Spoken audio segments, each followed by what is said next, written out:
fongwana. Opesité, ça les kangana. Opesation de grâce, on dit comme Zamba salelio. Zambe prochainement paix. Au sein de sous les camoufles. Opesation de grâce, prochainement, obéir les âmes. À quoi yokaté. Vous comprenez? Au sémé, maman. Dans un exemple, dans un bino secret, bien entendu, la naga.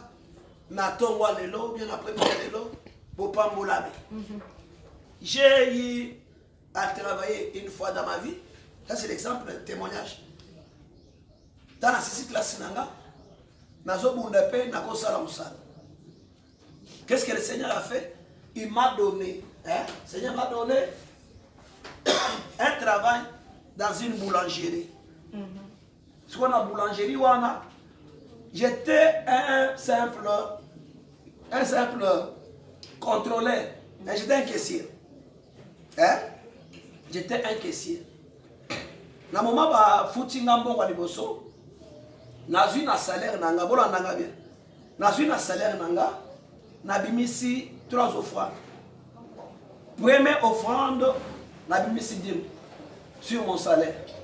Deuxième offrande na bimisa ki ni action de grâce. Troisième offrande na sali semence. Ma fille, kaka ndenge na pesi 3 semences wana. 3 offrandes. Maman, na provoqué na même mabe.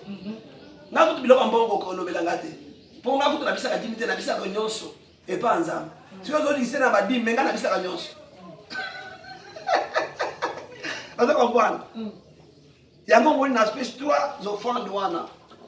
Nazo répéter que ça va dans que chaque offrande a sa mission, chaque offrande a son rôle, chaque offrande a ses réactions. Ndenge nzamba banda ko sengela ngo wana. Vous comprenez? Dans la pesi 3 offrandes wana. Kaka mois wana na pesi, deuxième mois, ba komisi na magazine. Yes. Ba komisi ngai gérant ya boulangerie wana. Ba komisi ngai j'ai eu 3 promotions. Malamoko. Ah, ça veut dire que nous devons savoir la révélation. Mais au vivre une expérience, nous avons sur la révélation avec Dieu. Maman, j'ai compris que chaque offrande a fait son travail.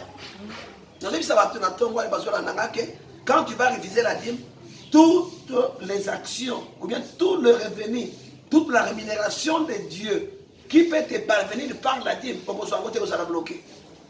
Oui, papa, si vous avez pour la monitozo kende et Jonathan Kachala, azo signaler nga maman il est temps et nangi penda na tuna yo mutuna o papa pour nangai. Papa tala kaka mboka o ndenge ezali Kongo na biso.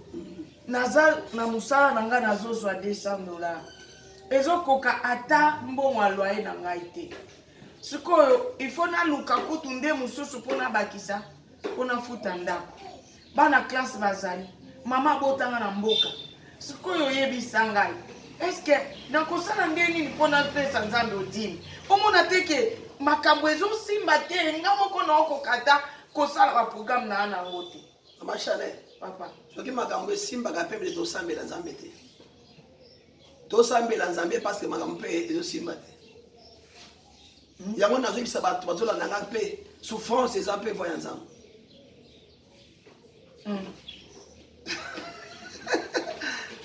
Souffrance eza voya nzambe. La Bible déclare quoi? La Bible dit ceci, dans leur détresse, ils ont fait quoi? Ils invoquaient l'Éternel. Vous comprenez? Cela veut dire que souffrance oyo zolo bawana ne yagozo ki sebiso nzambe. J'avais participé à une église quelconque dans, je crois, 3 ans passés. Mondele a dit c'est lobby, bino africain boza bien. Pourquoi? Parce que pas si na bino, votre souffrance fait de sorte que boye ba zambe. Habite chez nous là-bas, comme tout est bien, les gens ne reconnaissent plus encore Dieu. Parce qu'on m'a l'air au père ma bénédiction, on a peine à ma bénédiction tout ça kawan. Des fois on t'a pas mon batikinza, ma banise la massa kindumba. Mais tant que n'a pas je te donne un exemple simple pour dire à ceux qui me suivent, la dîme soutient l'œuvre de Dieu. C'est ça, soubassement n'angane yagoana. Hein, papa Jonathan? La dîme soutient l'œuvre de Dieu. Ceux qui m'avaient entendu prêcher dans la semaine de la bonne année, avant le premier, les enfants de mon église, de notre église, Vision de Dieu, qui m'écoutent même de loin là, ils savent un témoignage que j'avais donné à l'église. Maman, j'ai dit, je dois réfectionner cette église. Que ça arrive quand même à un niveau où on peut dans mes valeurs. Dis-moi que ça peut être dans mes valeurs. Quand on dit, ah, ça m'a dit ça, il y a un peu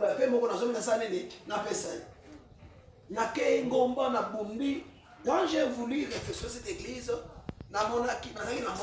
mais j'ai appliqué ma foi. Mais la dîme,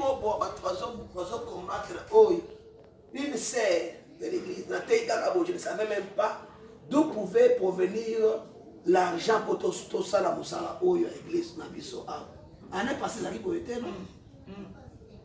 Une maman, elle est venue. Après prière, elle dit, c'est ma papa. Mbongo na sana ngo eza badime na ngana banaye ko bomba ya mike na musana ngana bafutinga te ina banaye ko bomba mbongo yo muke mama ta on a tellement mbongo combien tu n'as pas compté Combien, papa? 370 000 francs congolais. Yes. Qui équivaut à combien de dollars à peu près? Mais bien aimé, combien de dollars? 100 et quelques. Ça muke. 150. À 200 comment déjà? Vous comprenez? Mais il y a oui, 200 quelques dollars. Maman, je suis 300 dollars, je suis 200 wana. Hein? A pesinga na kombo ya nini? Ya dim.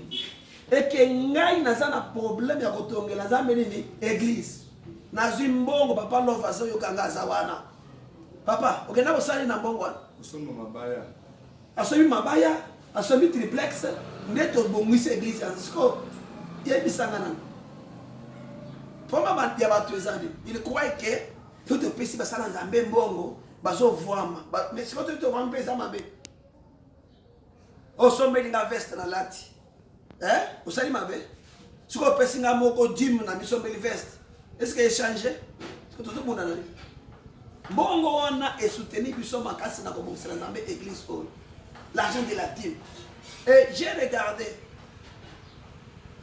Je n'avais même pas l'argent.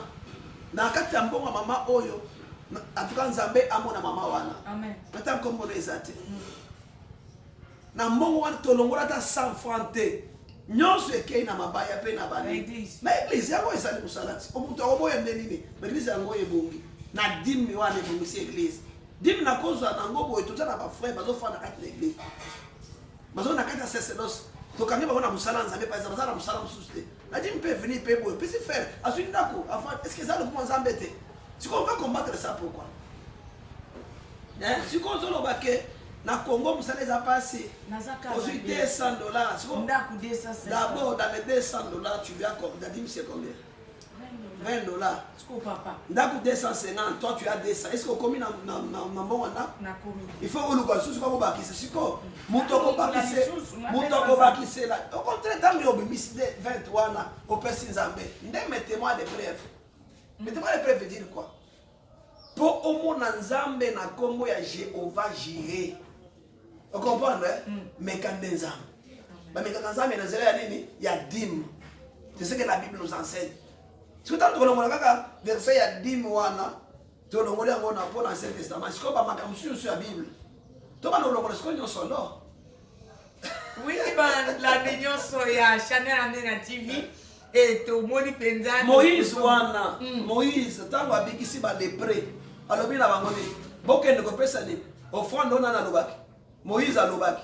Bongo, mais na tangu ya za na ngomba, na ba yeko ni banani ba binaki.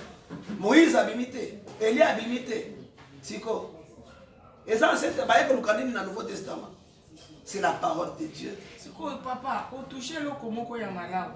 Et Moïse, wana Jonathan, au Seigneur, Bolibis avec 2 minutes qui restent. Et tout le monde est en lobby comme Moïse. Moïse est au loba na Pharaon. Alobi na ye, alobi kene metike la biso, kene na pepe tika bozu. Ya alobi bongo skota on tokokende pesa nzambe. Ni. Donc, ce qui m'a tout fait, c'est que mon papa n'a pas de problème. C'est une répétition sur ça, mais dit. Ça, la dîme, c'est la reconnaissance que nous devons apporter à notre Dieu. Non pas par rapport à ce que Dieu a fait, mais par rapport à ce que Dieu nous donne, ou bien à ce que Dieu nous a déjà donné. La dîme, elle doit être permanente. Vous comprenez, hein? Cela veut dire quoi? Quand je fais de mon travail et qu'on m'a payé, je dois savoir déjà que je dois sortir la dîme pour donner à Dieu.